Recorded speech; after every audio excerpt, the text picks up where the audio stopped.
On en a parlé dans la matinale, c'est le cas du siècle. Figurez-vous que les salariés du privé doivent financer toutes les envies du gouvernement, toutes les retraites, avec ce qui se passe avec Agirc Arrco. C'est ce que se prépare sans doute ce gouvernement, piller les caisses des retraites des salariés du privé qui sont gérées depuis des lustres par les syndicats et par le patronat. Il se trouve que cette caisse est excédentaire, mais elle l'est grâce aux cotisations, grâce aux efforts des salariés du privé. Eh bien, Emmanuel Macron dit on va piquer 300 millions la première année, on piquera sans doute jusqu'à 2 milliards dans 3 ou 4 ans. Ça s'appelle un nouvel impôt. C'est un prélèvement sur les salariés du privé qui finance déjà le système général largement déficitaire, soit dit en passant par les fonctionnaires de l'État. Et c'est un cas d'école parce que vous avez un système qui marche, vous avez l'État qui ne s'en mêle pas. Et que fait l'État ? Il vient précisément mettre en péril un équilibre parfait. On va en parler, on va être dans un instant avec Frédéric, on sera également peut-être avec tout à l'heure Monsieur Asselin qui pourra répondre à ces questions. Mais je vous propose d'abord d'écouter Olivier Dussopt, qui est ministre du Travail, invité de Sonia Mabrouk ce matin sur Europe 1 et sur CNews. Écoutons-le. Il est normal que ce régime soit aussi mis à contribution pour financer l'équilibre général. La réforme telle que nous l'avons portée, telle qu'elle a été votée par le Parlement, va permettre à l'Agirc Arrco, puisqu'on parle de cette retraite complémentaire, de dégager en 2026 entre 1 et 1,2 milliard d'euros. L'Agirc Arrco est excédentaire parce que c'est bien géré. Mais sur le total des excédents de 2026, il y en a une partie, 1 milliard à 1,2 milliard, qui n'existerait pas sans la réforme. L'ensemble des régimes de retraite doivent être mis à contribution dans le cadre de la réforme pour un retour à l'équilibre et pour financer un certain nombre d'avancées, je pense notamment au relèvement des petites pensions. Donc l'État n'est pas en train de piquer de l'argent aux retraités du privé. Je conteste ces termes, effectivement. Il les conteste, mais il a tort. D'ailleurs, cet excédent pourrait retourner dans la poche des salariés du privé. C'est-à-dire qu'on pourrait augmenter, pourquoi pas, les petites pensions du privé. Écoutez, Michel Bogas, il est secrétaire confédéral de Force ouvrière. Il était également invité ce matin d'Europe 1. C'est une espèce de détournement de fonds que fait le gouvernement, puisque ce sont des cotisations des salariés du privé, et en piochant dedans, le gouvernement veut l'équilibre général des retraites. Ça veut dire que on va vers de la solidarité nationale, on change la nature de la cotisation qui deviendrait un impôt en fait. Et en déstabilisant l'Agirc Arrco, en fait, le gouvernement ne nous permettra pas d'augmenter à hauteur de l'inflation les retraites. C'est-à-dire que le gouvernement va faire 5,2, mais en fait il va faire 5,2 d'augmentation des retraites au 1er janvier en piochant dans les retraites des salariés du privé. Là aussi, le raisonnement est parfaitement juste. C'est un nouvel impôt qui est imposé aux salariés du privé qui avaient fait des concessions, qui avaient fait des efforts ces dernières années pour que ces caisses soient non seulement à l'équilibre, mais excédentaires. On est avec Frédéric. Bonjour Frédéric. Bonjour Pascal, bonjour à tous vos auditeurs. Vous êtes déjà retraité ? Dans 2 ans. Dans 2 ans. Donc vous avez quel âge ? 59 ans. 50 ans. Vous serez retraité jeune. Mais bon, vous êtes boucher, vous avez dû commencer à travailler très tôt, sans doute. 17 ans. 17 ans. Bon. Voilà. Vous avez déjà calculé votre retraite ? Non, je ne peux pas le faire parce qu'après je ne peux plus dormir. Et pourquoi vous prenez votre retraite alors ? Parce que vous êtes fatigué ? Parce que moi j'ai toujours fait des métiers pénibles. Ouais. C'est vrai que c'est pénible. J'étais boucher, j'étais routier. Voilà, donc, vous êtes boucher depuis combien de temps ? Depuis 7 ans. Ah oui, vous êtes reconverti très tard. Oui, je me suis reconverti à 5 ans. Un peu plus, ça fait 9 ans. Je me suis reconverti à 50 ans. Et vous n'aviez pas d'approche de la boucherie avant une dizaine d'années ? J'ai passé un CAP comme un jeune. Puis, à 50 ans, vous avez passé un CAP ? Un CAP, voilà. Bon, et c'est un métier qui vous convient, qui vous plaît ? Franchement, le métier en lui-même, ça va, c'est les salaires. Les salaires sont catastrophiques. Voilà. Mais c'est étrange parce qu'effectivement, je crois que je vous ai eu déjà au téléphone ces derniers jours. Vous avez des grandes villes comme Paris, ça paye. Mais des petites régions comme nous, dans le bassin de la Sambre, où il y a beaucoup de chômage. Mais il y a peu de bouchers, paraît-il. Il y a plus d'offres que de demandes. Vous savez, j'ai un copain là, qui a 40 ans de métier. Oui. Il a été licencié à 59 ans. Vous savez combien on lui propose ? Non. Pour aller travailler à 30 km de chez lui ? 1 400 €. Mais c'est ça qui m'étonne. J'ai l'impression, moi j'entendais dire qu'il n'y avait plus de bouchers. Non. Et encore, on le prend pas en CDI parce qu'il est trop vieux. Et on veut des jeunes bouchers pour que la clientèle s'habitue aux jeunes bouchers. Enfin bref, ça c'est encore autre chose. Bon, sur Agirc Arrco, qu'est-ce que vous avez à dire ? Moi, on m'a toujours dit, le loup attaque toujours les bêtes faibles. Les salariés du privé, ça fait des années qu'ils jouent au mouton. Ils ne font rien, ils baissent la tête surtout. Salariés du public, eux, se sont battus. Ils ont été sur toutes les grandes manifs. Ils se sont battus jusqu'au bout. Alors vous pensez bien que monsieur le loup Macron va pas s'attaquer à eux. Par contre, il va s'attaquer à nous. Et vous voyez, qu'est-ce que je vais vous dire, monsieur Pro? Regardez bien, il va y avoir des manifestations au début, hein. Ça se fait toujours de la même façon comme ça depuis 10 ans. Il va y avoir des manifestations, le français va gueuler, surtout le salarié du privé. Monsieur Macron va laisser faire une fois, va laisser faire 2 fois, après il va siffler la fin de récréation, il va filmer 2-3 casseurs de l'extrême gauche qui cassent partout, il va dire hop, il va juger que faut réprimer ces manifestations-là. Le français, comme d'habitude, baissera la tête, rentrera chez lui, prendra son mouchoir, pleurera et paiera. Ça fait des années que c'est comme ça fait des années que le français se laisse faire partout et surtout. Donc maintenant, faut payer. Et moi je dis, pourtant je suis du privé, hein. Je dis, fallait venir manifester, fallait montrer vos dents un petit peu. Et puis si les Français auraient été un petit peu plus... Non, mais ce qui est agaçant, et c'est toujours la même conversation, on veut bien tous payer des impôts. On a le sentiment que ces impôts sont mal utilisés. Voilà. Et que l'État obèse... Voilà. Dépense et va chercher en plus dans un secteur qui marche bien. Je rappelle que c'est... Emmanuel Macron déteste le système paritaire.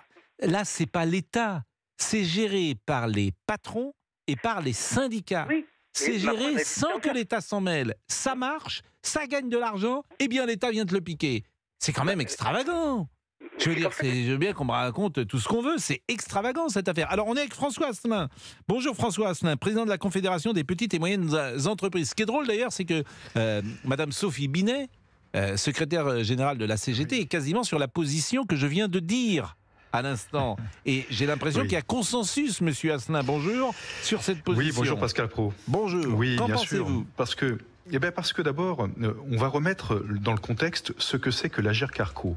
Ce sont les retraites complémentaires. Donc vous avez le régime de base, ça c'est géré par l'État, et on voit très bien que c'est pas très bien géré. Et par contre, vous avez les retraites complémentaires des salariés du secteur marchand, du privé, où leurs retraites, leurs complémentaires retraites, sont gérées en autonomie, en indépendance par les partenaires sociaux. Ça veut dire que vous avez les organisations professionnelles, dont la CPME, vous avez les organisations syndicales, on les connaît tous, et nous avons un contexte où la loi nous impose de faire 6 mois de réserve, on n'a pas le droit d'emprunter, et nous n'avons pas la garantie de l'État. Eh bien, voyez-vous, grâce, entre guillemets, à ces contraintes, à ces règles d'or, nous avons toujours tenu un régime équilibré avec des réserves qui permettent d'assurer la promesse de verser des retraites complémentaires. Voilà. Il y a combien de réserves aujourd'hui ? On a 68 milliards d'euros de réserves. Ça correspond peu ou prou entre 6 et 9 mois de réserves de cotisation, de pension plutôt. Vous avez d'autres pays qui vont bien au-delà. Mais pour autant, eh bien, nous avons effectivement, pour une fois en France, une caisse complémentaire de retraite importante. Ça concerne 18 millions de salariés, eh bien, qui est excédentaire et qui est solide.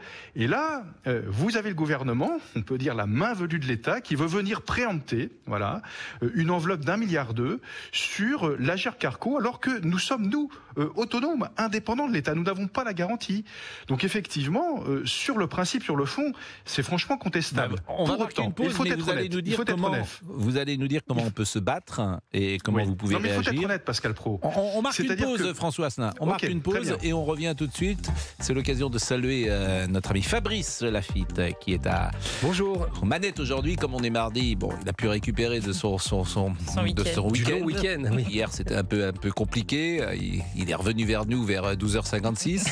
mais avant, je suis passé vous faire un petit coucou à la fin de l'émission. Ça avait été un peu plus difficile. Mais on sait, votre heure de réveil, la semaine commence pour vous à 12h56 le lundi. C'est contractuel. Ça me fait plaisir, en tout cas, vous le savez, Fabrice, je vous taquine, mais parce que c'est un plaisir d'être ensemble. Et puis notre ami Olivier, bien sûr, qui est là. Oui, bonjour. Bien sûr. Alors, lui, toujours en forme. Toujours. Vous le savez, oui. Et même si notre ami... Alors, on a une pensée pour le panda. Mais le panda, il fait un peu partie de notre équipe. Bien sûr, mais qu'est-ce qui nous manque? Mais il va revenir. Je vais aller lui offrir un petit bambou. Moi, je suis sûr qu'il va revenir, le panda. Oui, certain. Je suis sûr qu'à un moment, on va le revoir avec nous et il sera là. Alors, quand on ne sait pas, mais il va revenir. La pause, à tout de suite. Et on me dit pas bonjour. Bon, et je vous ai dit bonjour quand même, Géraldine. Non. Non, J'étais persuadé avec Émilie Dez. On s'est pas dit bonjour. Oui, hors antenne, mais pas à l'antenne, Pascal, voyons. Avec Émilie Dez. Non. Hier, oui, mais pas aujourd'hui. Ah oui. Ah non, alors ça, c'est pas bien. Alors là, vraiment, je suis. Je vous en veux pas. Belle complicité. Comment? Belle complicité, C'est ça, non, voilà. ça va, belle ambiance. Belle ambiance. Bon, la pause. Europe 1. Pascal Praud et vous. Avec vous jusqu'à 13h sur Europe 1, vous réagissez au 01 80 20 39 21. On continue, Pascal, de parler retraite puisque l'État pense à prendre de l'argent dans les caisses du privé. Alors, on avait une petite musique ce matin qu'on a passée avec Dimitri Pavlenko. Je ne sais pas si vous vous souvenez du clan des Siciliens. Bon, le clan des Siciliens, ça c'est la musique d'Ennio Morricone.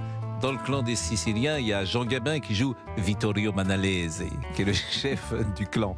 Et vous avez le commissaire Le Goff, qui est joué par Lino Ventura. Et c'est vrai que j'ai l'impression que l'État, c'est le clan des Siciliens.